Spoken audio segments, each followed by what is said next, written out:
Queridos hermanos y hermanas, buenos días. Bienvenidos sean todos a Dar para Vivir. En aquel tiempo dijo Jesús a sus discípulos, se lo aseguro, si no son mejores que los escribas y fariseos, no entrarán en el reino de los cielos. Han oído que se dijo a los antiguos, no matarás, y el que mate será procesado. Pero yo les digo, todo el que esté peleado con su hermano será procesado. Han oído el mandamiento, no cometerás adulterio. Pues yo les digo, el que mira a una mujer casada deseándola, ya ha sido adúltero con ella en su interior. Han oído que se dijo a los antiguos, no jurarás en falso y cumplirás tus votos al Señor. Pues yo les digo que no juren en lo absoluto. A ustedes les basta decir sí o no. Lo que pasa de ahí viene del maligno. Palabra del Señor, gloria a ti, Señor Jesús.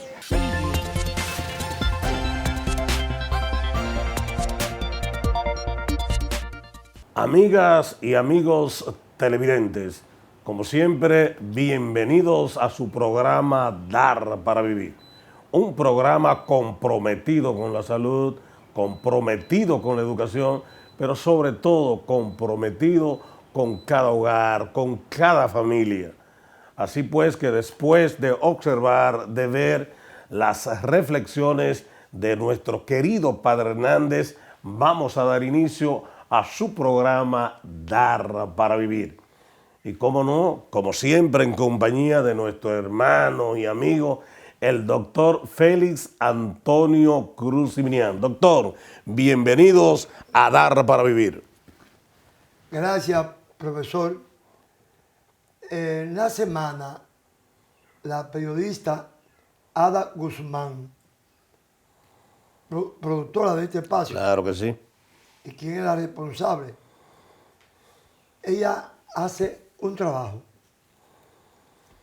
Vamos a ver el contenido de lo que Ada Guzmán tiene para ustedes. Observemos.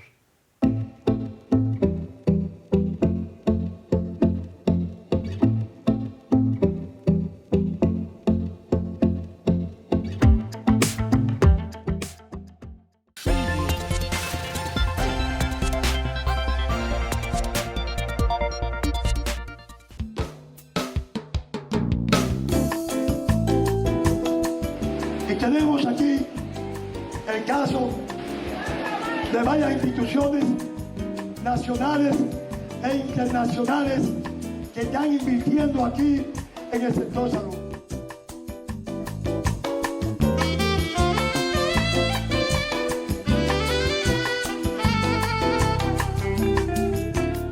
Una unidad como esta, que pertenece a la clínica del doctor Cruz Siminián, representa prácticamente como si fuese, y quizás más eficiente, una unidad del Estado Dominicano.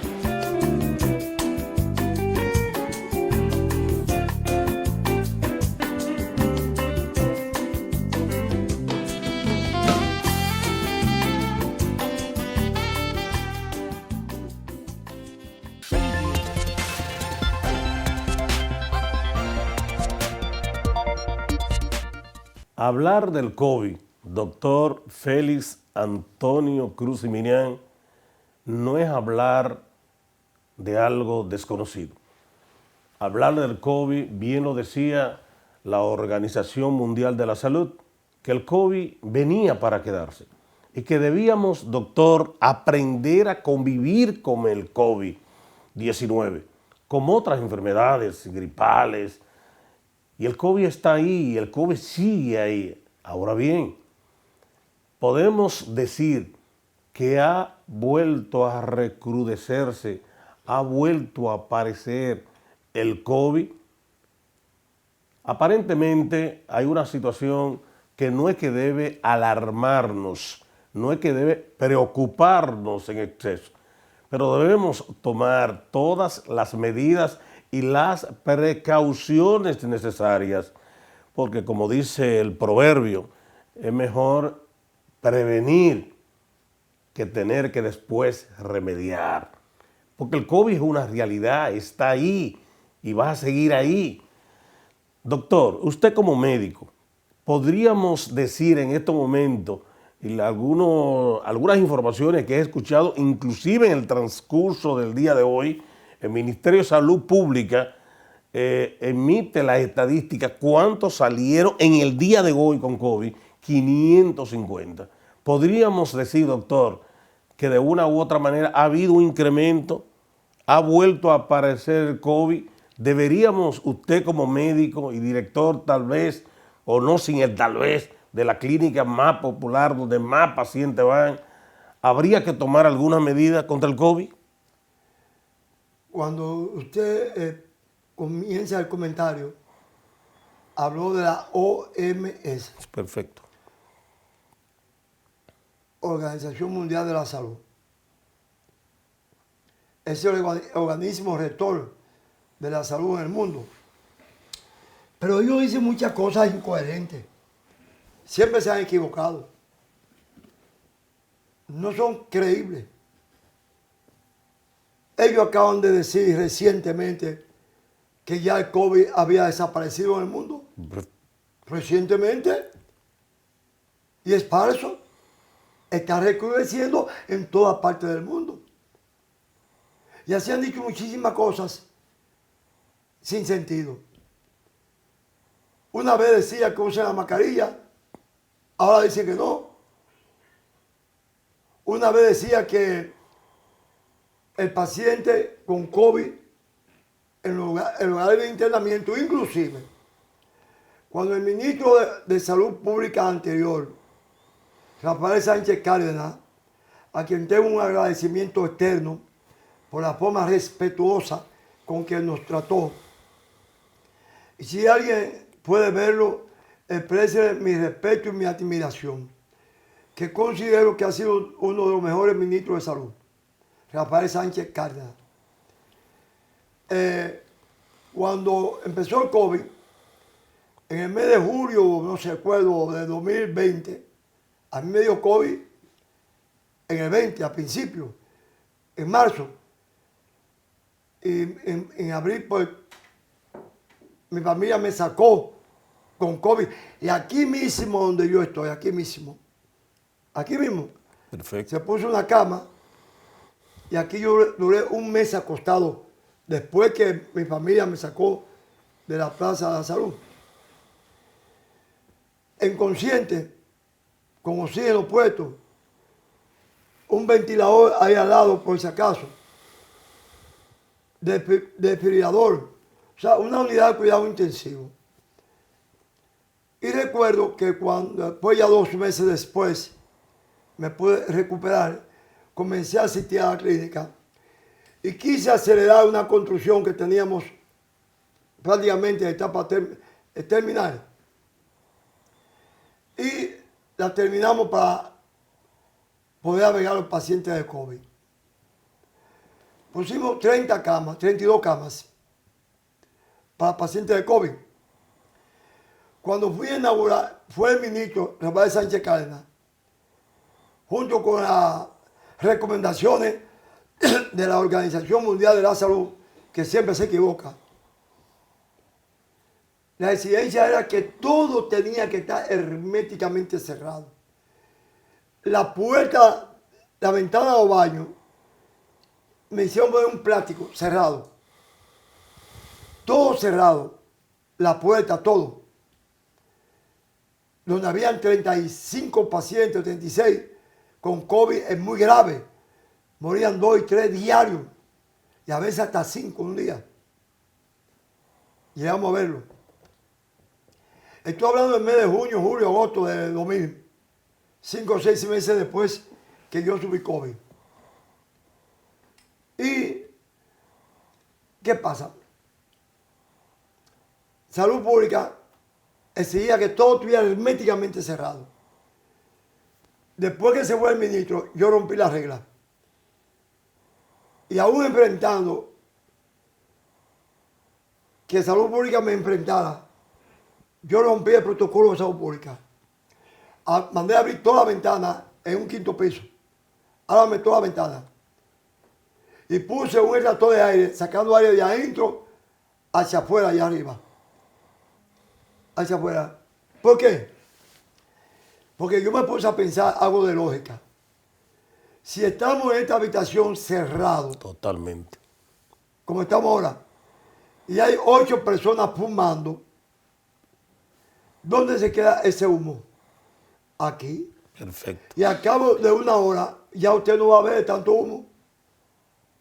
En una discoteca, cuando usted va, que yo no voy a discoteca, no voy. Nunca he ido a una fiesta, nunca he ido a una discoteca. He ido a actividades de reconocimiento que me hacen. Bueno, la semana pasada el pastor Dios Atacio me puso a dar una charla en una discoteca en la San Vicente, en la Venezuela.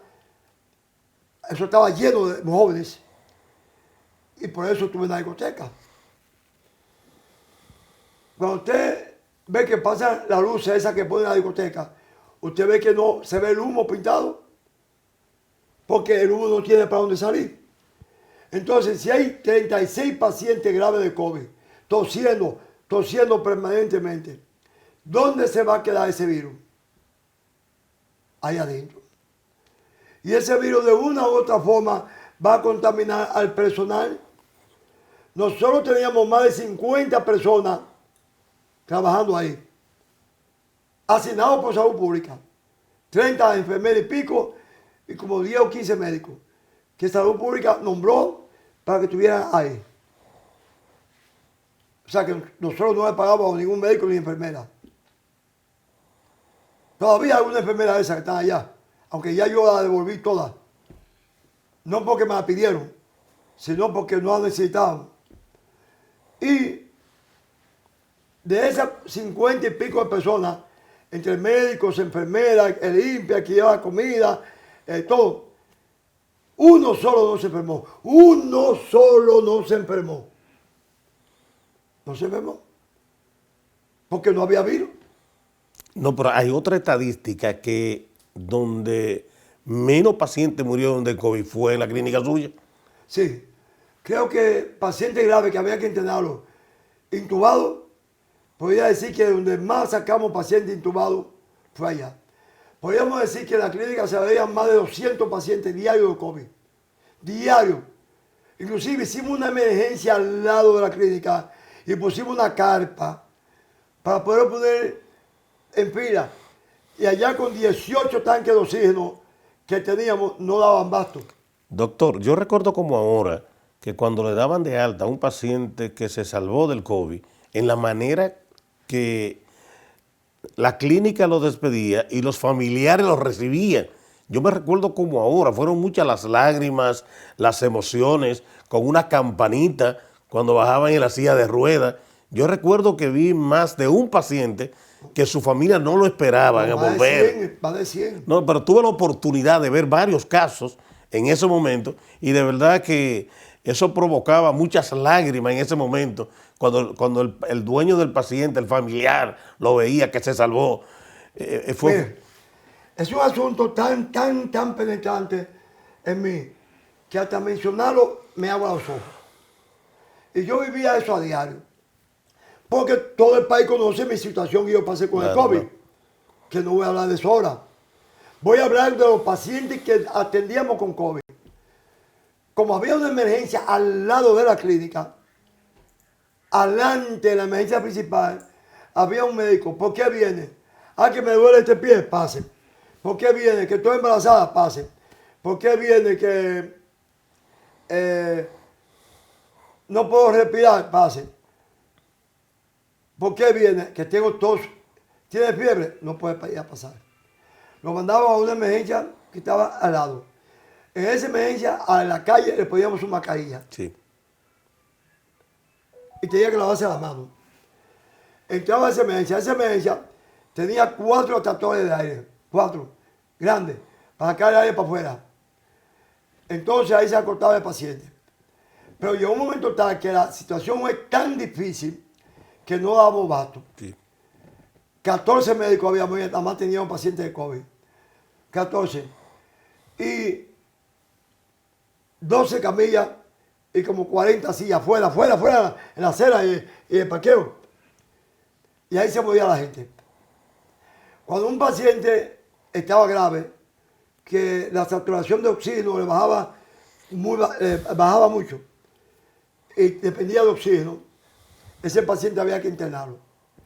Pues aunque la clínica y esa emergencia quedan una al lado de otra, al lado, la clínica es 90 y el otro edificio al lado es 92.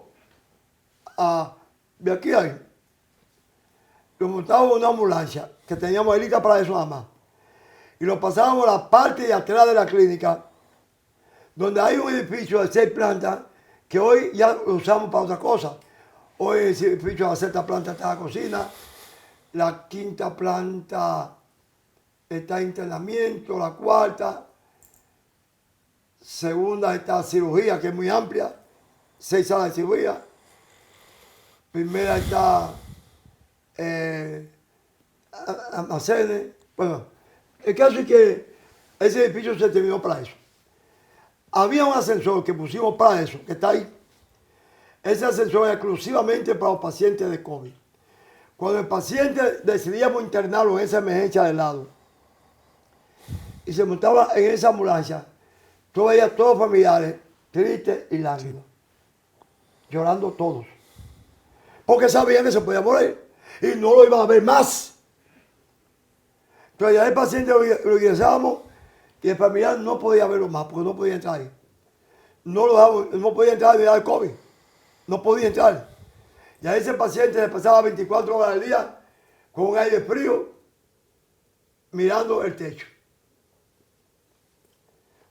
A veces había que intubarlo. La situación se complicaba. Toda la tarde citábamos a los pacientes a 1 hora para informar el estado de su paciente. Exactamente. Cuando ese paciente se moría, que moría muchísimo, se bajaba por ese mismo ascensor a un cuartico que ahí mismo, fumigado. Ese cuartico tenía un dispensador de cloro, que cada 15 minutos ella y disparaba cloro en rocío, en aerosol. Y ese paciente cogía, se metía en una funda y de ahí para el cementerio. Familiar no podía velarlo. Sí, esa era parte del protocolo. Obligatoriamente. Directamente enterrarlo. Pero ¿qué pasa?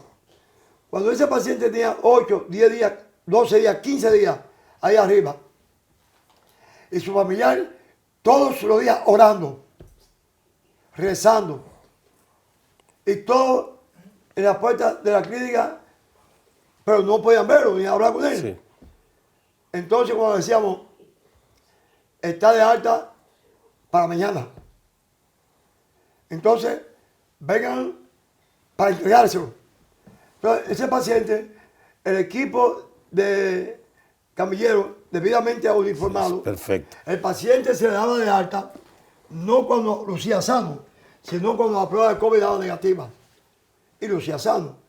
Entonces, ese paciente salía con 15 días o 20 días sin ver a nadie, trancado entre 4 paredes, no sabía cuándo era de día, no sabía cuándo era de noche, no conocía a nadie porque todo el mundo era disfrazado, Sí. no veía a nadie más que unos astronautas. Cuando ese paciente lo bajábamos por ese ascensor, que queda en la parte posterior de la clínica, Exactamente. lo esperábamos adelante de la clínica, todo el mundo, Sí, y se sumaban muchas personas. claro que sí. Entonces le poníamos la canción de la alegría, Sí, exacto, una canción. que es una canción, creo que la 9ª sinfonía de Beethoven, pero que la canta este cantante de Río. Y eso era un desastre de lágrimas, Sí, sí, yo recuerdo. de lágrimas, pero lágrimas de emoción. Sí, sí. Todo el mundo lloraba.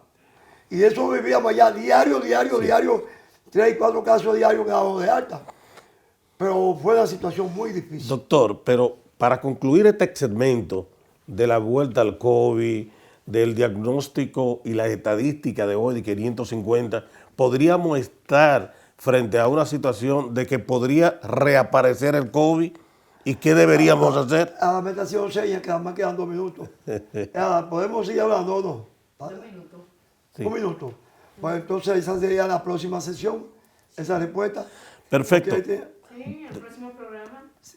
O el próximo programa, pero rápidamente, para aquellos que no van a ver el programa, sí hay una tendencia a crecer el COVID. Inclusive en algunos pacientes, como en mi caso, se produce el COVID long, COVID largo, que es un COVID que normalmente no se detecta, pero que sí existe, es un tipo de virus. Es como cuando usted coge este cuarto, hay muchos mosquitos, y usted fumiga con un insecticida, cualquiera. Se mueren todos los mosquitos, pero quedaron 5 o 6 vivos. Perfecto. Esos 5 o 6 vivos ya no se mueren con ese insecticida. Entonces, eso pasó conmigo. Ese COVID ya mi cuerpo no lo mataba, pero tampoco se multiplicaba. Pero sí me producía malestar general, sensación de fiebre, dolor de cuerpo, dolor de cabeza. Entonces, para eso una infectóloga me puso un tratamiento de un medicamento muy costoso para ese problema. Qué bueno. De todas maneras, manténgase ahí, que hay mucho más en Dar para Vivir.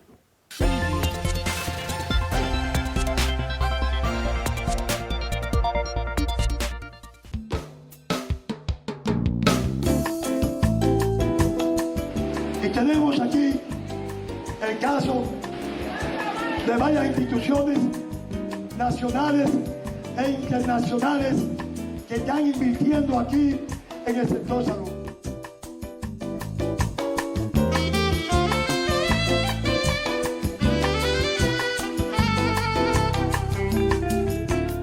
Una unidad como esta, que pertenece a la clínica del Dr. Cruz y Minian, representa prácticamente como si fuese, y quizás más eficiente, una unidad del Estado Dominicano.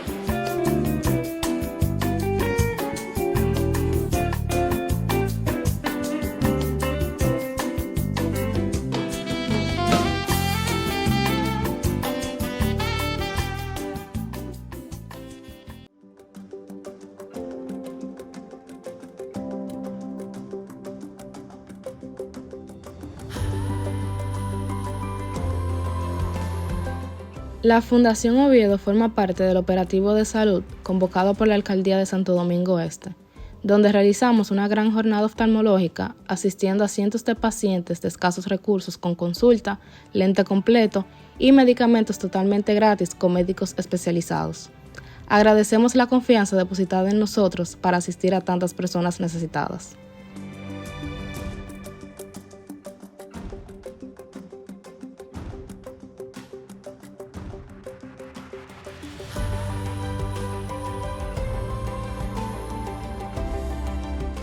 Buenos días para todos. Estoy muy contenta porque la Fundación Oviedo estuvo por aquí y me pude atender. Me siento feliz con su atención.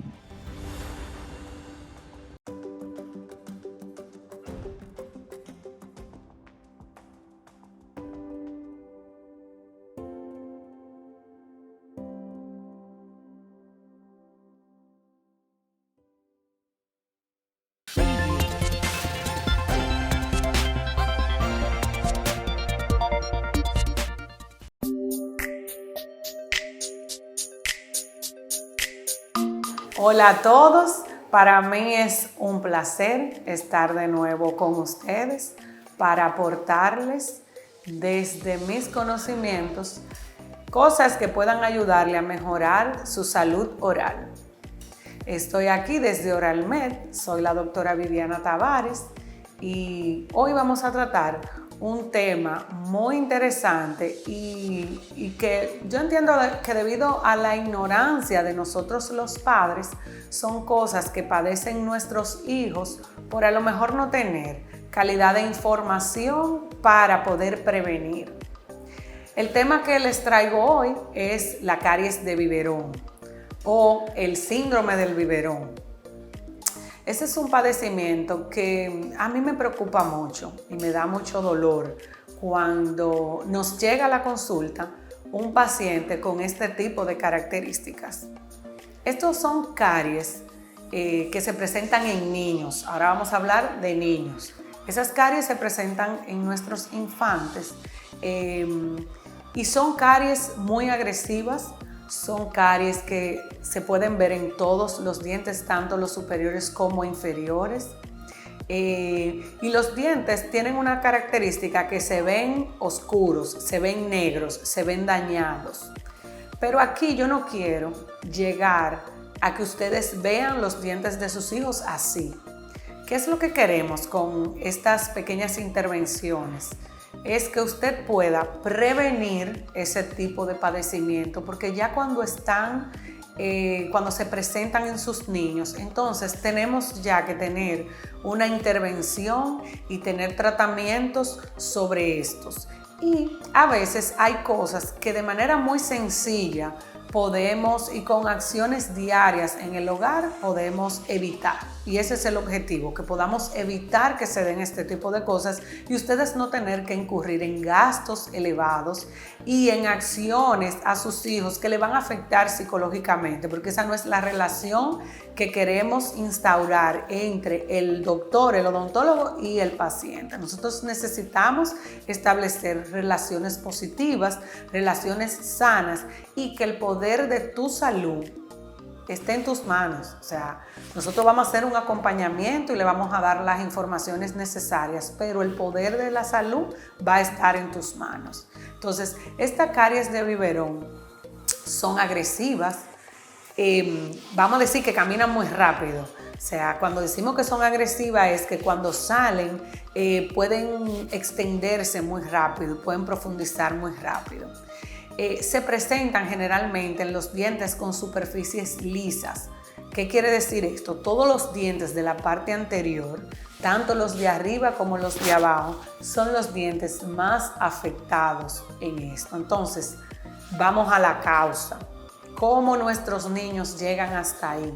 ¿Qué yo puedo hacer como madre para evitar que mis hijos lleguen a padecer de caries de biberón? ¿Qué tú puedes hacer?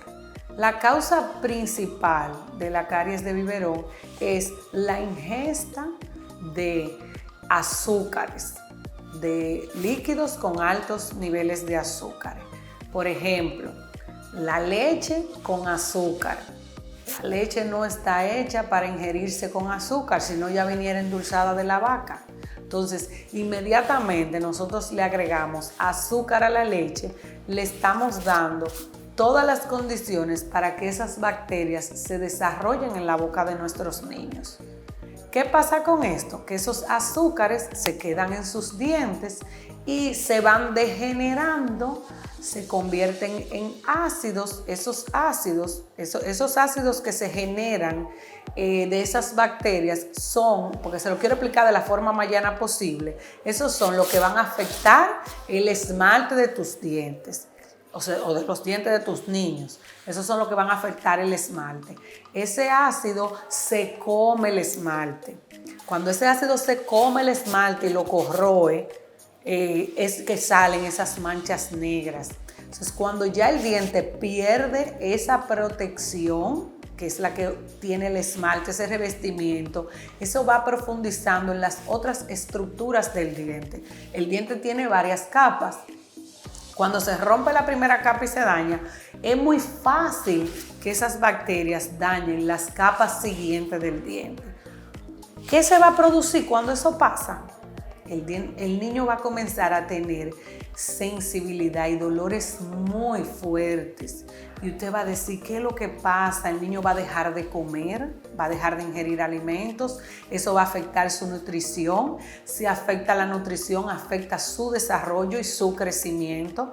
Y ustedes saben que en esos primeros años eso es esencial para el desarrollo físico y el desarrollo tanto físico como mental de nuestros niños. Entonces, por eso necesitamos que nuestros niños estén bien nutridos y tengan una cavidad oral saludable que pueda servir para el objetivo principal que tienen los dientes, que es comer, que es nutrirse, que es preparar esos alimentos para que puedan ser digeridos en nuestro sistema digestivo. Entonces, una vez nosotros eliminamos de la dieta de nuestros niños todos estos azúcares, también tenemos que reforzar la higiene. Tenemos que supervisar. A veces hay padres que dicen, no, ya mi niño se cepilla solo a los 3 años. Sí, puede ser que se cepille solo, pero a esa edad un niño no tiene la madurez necesaria para saber si está eliminando todas las bacterias de toda la superficie de sus dientes. Entonces debemos tener un acompañamiento, una supervisión, aunque sea un cepillado al día. Si usted por lo menos lo supervisa una vez al día en su cepillado, que ojalá sean todos sus cepillados, ya usted va a hacer algo importante para la salud dental de sus niños. Otra acción importante es la visita temprana al dentista de manera preventiva, porque aquí yo no quiero que usted venga con una carie de biberón. Aquí yo quiero que usted se acerque a nosotros, a su odontólogo, que se acerque a nosotros para nosotros poder enseñarle cómo usted evitar que sus hijos padezcan de este tipo de inconvenientes, de problemas, de enfermedad, porque eso es una enfermedad. Miren que hasta se le ha llamado síndrome de biberón. Esto es más común de lo que ustedes se imaginan, porque, vuelvo y le digo, por ignorancia uno le administra una serie de cosas a nuestros niños y uno no sabe el impacto negativo que eso está produciendo en su salud general y también en su salud oral, localizado en la cavidad oral. Entonces, luego de tener el acompañamiento del odontólogo y saber que lo cepillamos varias veces al día, hay que coayudarse de una pasta que contenga el flúor recomendado para evitar que esos dientes con esa descomposición de ácidos puedan verse afectados y puedan sufrir de caries. Entonces, otra acción, miren, eliminar los azúcares, su visita temprana preventiva al odontólogo, la supervisión a la hora del cepillado. También tenemos la cuarta que le he mencionado, que es la utilización de una pasta que contenga flúor, que contenga el flúor recomendado. Todas estas acciones pueden estar acompañadas por su odontólogo, porque en el mercado nosotros tenemos muchos productos y usted no sabe qué producto es que cumple con esos requisitos. Entonces, para eso está el profesional que lo acompaña, para indicarle cómo usted tiene que cepillar sus hijos, qué cepillo utilizar. Hay cepillos para cada edad, qué cepillo usted puede utilizar, qué técnica de cepillado es la correcta para su niño y qué productos usted puede utilizar. También hay coayudantes que depende de la edad, como el hilo dental. Hay hilos diseñados para niños, porque así todo lo que se vuelve un hábito en esa primera etapa de la vida ya es algo que en la adultez se va a dar con suma facilidad y las personas no van a tener que modificarlo, sino que desde pequeño, así como usted se cepilla, así usted puede agregar hilos dentales, que hay muchos en el mercado que también le podemos recomendar, con lo cual de una manera divertida el niño aprende a evitar y a cuidar sus dientes, o sea, porque ya lo va a ver, usted lo va a enseñar, a usted lo vamos a proveer de las herramientas necesarias y le vamos a dar las técnicas que usted necesita, y su hijo lo va a ver como algo normal. Algo también que se ve muy común en niños que padecen caries de biberón, y es el uso de esos juguitos, que es lo más fácil del mundo, que son los jugos que vienen en los cartoncitos con el sorbete. Para nosotros los padres eso es lo más fácil, señores, porque adquirir esos juguitos para tema de merienda. ¿Qué pasa? Esos jugos tienen alto contenido de azúcar. Entonces, se vale tomar agua en la merienda. O sea, nosotros nos resistimos, nosotros pensamos que, ay, Dios mío, mi niño se lleva una merienda y tiene que tomarse un jugo. O sea, nosotros tenemos esa cultura y tenemos que saber que esos juguitos, que son muy cómodos comprarlos, porque no vamos a exprimir ninguna fruta ni vamos a hacer ningún jugo, es lo más cómodo ir al supermercado y comprar un juguito, que con el sorbete ya el niño está desayunando o está merendando, pero esos jugos tienen alto contenido de azúcares también. Entonces, esos juguitos que son un ayudante de nosotras las madres, nosotras no sabemos el daño, aparte de a nivel sistémico, el daño localizado a nivel de los dientes que está ocasionando esos juguitos. Otra cosa que hace mucho daño son los refrescos embotellados, las sodas. También tienen alto contenido de azúcares, y igual que los juguitos, que es algo cómodo, que viene ya empacado, también su alto consumo y su consumo habitual ayuda a que esos azúcares puedan ayudar a las bacterias a producir los ácidos que ocasionan esas caries. Entonces, ya si lamentablemente llega el momento que usted no se había enterado de todo esto y ya usted detecta en sus hijos o en cualquier familiar, en cualquier vecino, porque el objetivo es que esta información pueda ser replicada.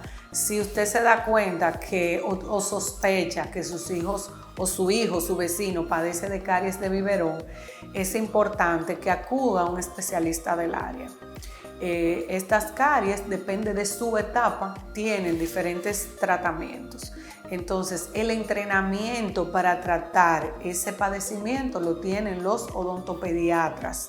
Entonces, usted puede visitar su odontopediatra. En la red pública hay odontopediatra, también en la parte privada tenemos odontopediatra. Nosotros en Moralmed tenemos 2 especialistas del área que depende del grado, de la profundidad, de la gravedad, le van a ofrecer diferentes tipos de tratamiento.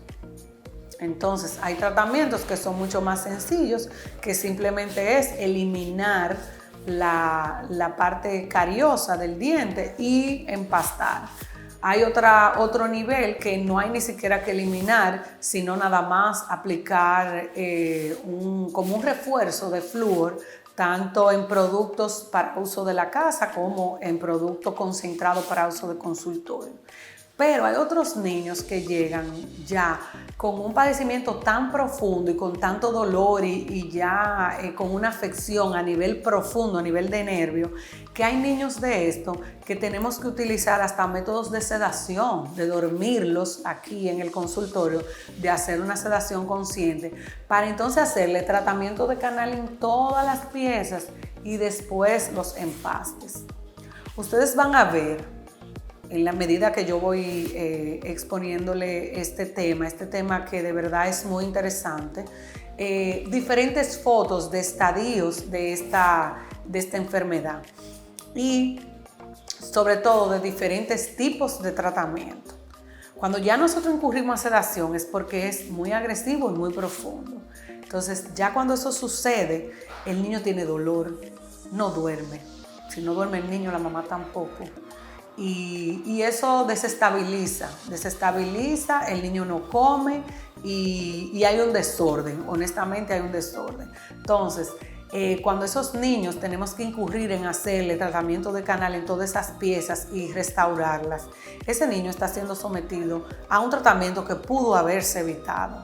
Entonces, el objetivo de nosotros es educarlos para no tener que llegar ahí.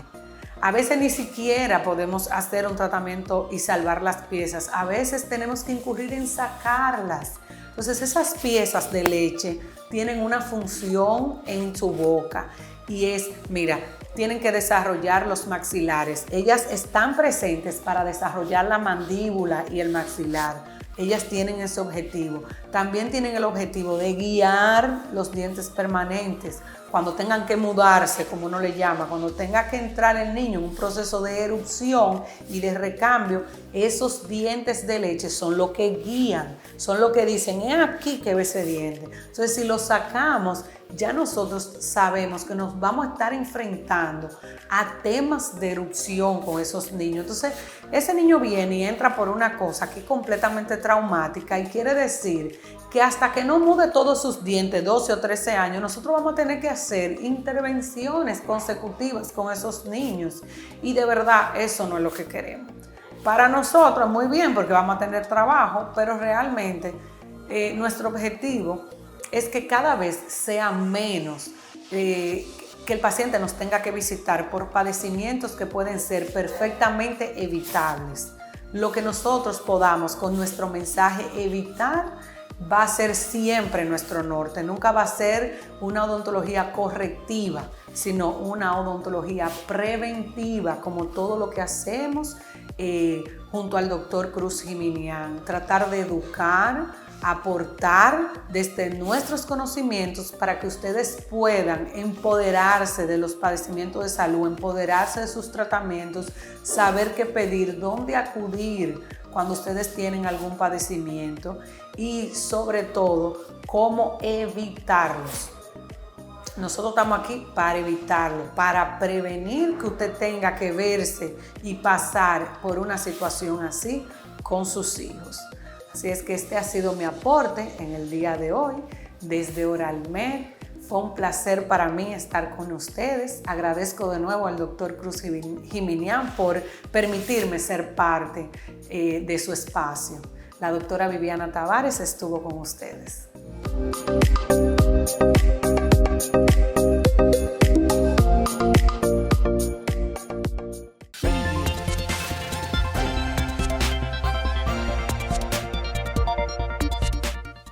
La Fundación Cruz Jiminián tiene como norte muchos programas, pero hay un programa que podríamos llamarlo el programa premium, el programa que ha devuelto muchas alegrías, muchas sonrisas, mucha satisfacción a los médicos, a las enfermeras, al equipo que trabaja en este programa.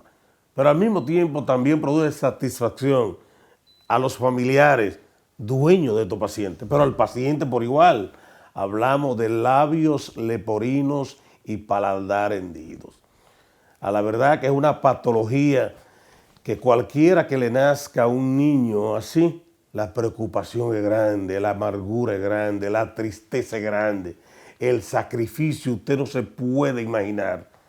Por eso es que la palabra madre está por encima de todo. Solo una madre sabe lo que significa tener un niño con labios leporinos y paladar hendidos. Y a veces no tener la alternativa. Y a veces, doctor, para colmo, los padres de esos niños abandonan a las madres y la madre se queda solo con los niños. Que peor, todavía más grave, porque aquí hay mucha irresponsabilidad paternal, mucha. Y de verdad que hay que felicitar a la Fundación Cruz Jiminián, que no solamente tiene amores con este programa, no solamente tiene un noviazgo, se ha casado con este programa.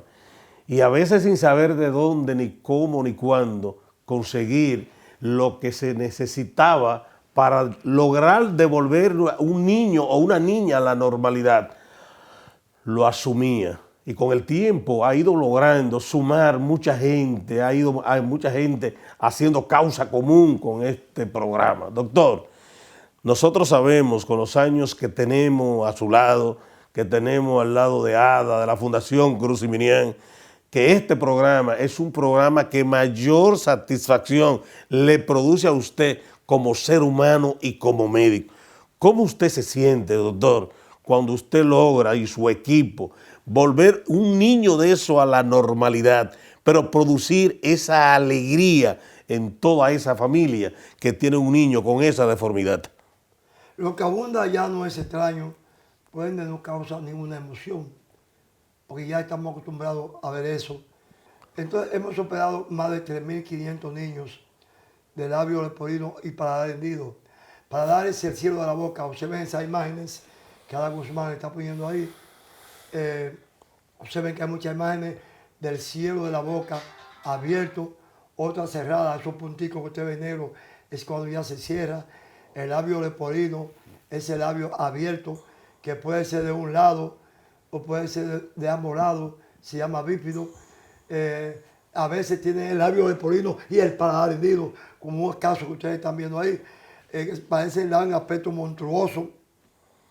Entonces esta madre, donde una madre pobre va a sacar 100 o 100 mil pesos para poderlo operar. Entonces ese niño lo tiene escondido en su casa. Pero nosotros hace más de 25 años, a través del doctor Rommel Pérez Valenzuela, que de cáncer en paz murió, operaba a estos niños de forma gratuita y adultos, porque en esa época había adultos. Perfecto. Ya no hay adultos, porque todo el mundo sabe que allá hacemos la cirugía de forma totalmente gratis. Y en más de 3.500 pacientes que hemos operado, nunca se nos ha muerto un niño de eso, que ustedes están viendo con esas deformidades. Esos niños hay que hacer anestesia general, igual que si fuera cirugía de cerebro o corazón abierto. Sin embargo, nunca se nos ha complicado un niño, y mucho menos se nos ha muerto un niño de eso. Gracias a Dios, son médicos expertos que operan eso. Una vez al año, en una universidad de Estados Unidos, viene un equipo de médicos supervisado por nosotros, debidamente habilitado por Salud Pública. Y le mandamos el listado al doctor Mesa de Habilitación de Salud Pública. Y cuando él nos manda la carta de aprobación, que esos médicos están debidamente certificados, entonces permitimos a ellos que vengan a este país. Y todos ellos operan todos estos niños, supervisados por nosotros. Si alguno se complica, pues estamos aquí, damos seguimiento. No obstante, en esta última jornada que se hizo ahora estos niños, operamos 108 niños en una semana. Estoy hablando de más de 15 niños por día, 16, no sé cuántos, pero casi cerca de 20 diarios. Y entonces, ¿pero qué pasa? Muchas madres, porque es un país de mucha gente ignorante, de mucha gente desinformada totalmente, que existen porque están vivos. Pero tienen sus niños así, no saben que allá operamos a esos niños gratuitamente. No saben que yo he dicho que donde quiera que exista un niño así es porque su papá y su mamá son dos irresponsables. Porque no hay razón para que exista un niño así en República Dominicana. No hay razón. Y nunca se le ha cobrado un centavo. Y reto a cualquiera que diga que se le ha cobrado un chele. Los reto. En cerca de 30 años operando a esos niños. Entonces no hay razón para que existan estos niños. Son madres irresponsables y padres irresponsables. La gente preguntará, bueno, pues ya hicimos este operativo. Es que estamos en operativo los 365 días del año. Allá está la doctora María Rosó con un equipo, la doctora Barbuena, la doctora Valenzuela, que están operando a estos niños todos los días cuando fuese necesario. Así que se siguen operando 1, 2 y 3 semanales de forma permanente. Aunque en el mes de julio, hacemos un gran operativo como el que acabamos de ver y como el que pensamos hacer en el mes de octubre, como todos los octubre, de niños hidrocefálicos. Así que aprovecho este espacio para decirles que primero todos los niños con labios desporidos pueden venir cuando quieran. Sus padres pueden traerlo cuando quieran. Y no creo que nadie, quizá en el mundo, quizá, tenga más experiencia que nosotros, porque son miles y miles de niños que hemos operado totalmente gratis. ¿Por qué digo gratis? Porque son niños, la mayoría, de condición económica bajita, porque el que puede, va a un ciudadano plástico, lo opera una vez y lo esconde el niño para que nadie lo vea. El pobre tiene que andar así como ustedes ven esas fotos. Exactamente. En la calle. Estos niños son niños pobres. ¿Y por qué digo pobres? Porque sus condiciones económicas no les permiten tener una buena alimentación, no les permiten comprar medicamentos, hacerse análisis permanentemente. Entonces son niños con condiciones a veces más inferiores en cuanto a la defensa que otros niños de masa pudiente. Sin embargo, nunca se nos ha muerto un niño, ni siquiera se ha complicado. En más de 3.500 niños que hemos operado. Así que de forma permanente, donde quiera que exista un niño, usted puede traerlo mañana, pasado, cuando quiera. Y en el mes de junio de cada año hacemos un gran operativo con estos médicos extranjeros. Y recuerdo que en el mes de octubre ya empezamos a recibir los niños con cabeza grande, hidrocefálicos. Todos esos niños, una cirugía de hidrocefalia te cuesta 300,000 pesos o más. Solo la válvula cuesta 50,000 pesos, 40,000 pesos. Y eso la ponemos gratis, conjuntamente con el Hospital El Buen Samaritano de la Romana y un equipo de médicos extranjeros que viene aquí y que mandan sus documentos 2 meses antes. Y esos documentos los depositamos en Salud Pública, específicamente donde el director de habilitación, el doctor Mesa, que está haciendo un trabajo ejemplar, que enorgullece al pueblo dominicano, el Departamento de Habilitación de Salud Pública, así como también el doctor Hilario Reyes, de Residencias Médicas. Nunca esos departamentos aquí habían trabajado como están trabajando ahora. Y esos documentos los mandamos allá donde el doctor Mesa. Y después que Salud Pública investiga a esos médicos, entonces les permitimos que lleguen aquí al país. Sí, yo pienso que es una obra que se hace tan de corazón, es una obra que se hace con tanto amor, todos los que integran ese equipo, que hay toda una bendición. Así pues, doctor, por hoy hemos llegado al final del programa Dar para Vivir. Así pues, que recordándole a cada uno de ustedes que manténgase ahí firme de 8 a 9 por el canal 4 Radio Televisión Dominicana. Usted puede darse, no el lujo, sino hasta cierto grado, el sacrificio, pero para beneficio de usted, ver a Dar para Vivir. Puede buscarlo en la plataforma, en Google, YouTube. En todas las redes, ahí está. Exacto. Así pues que hasta el próximo programa.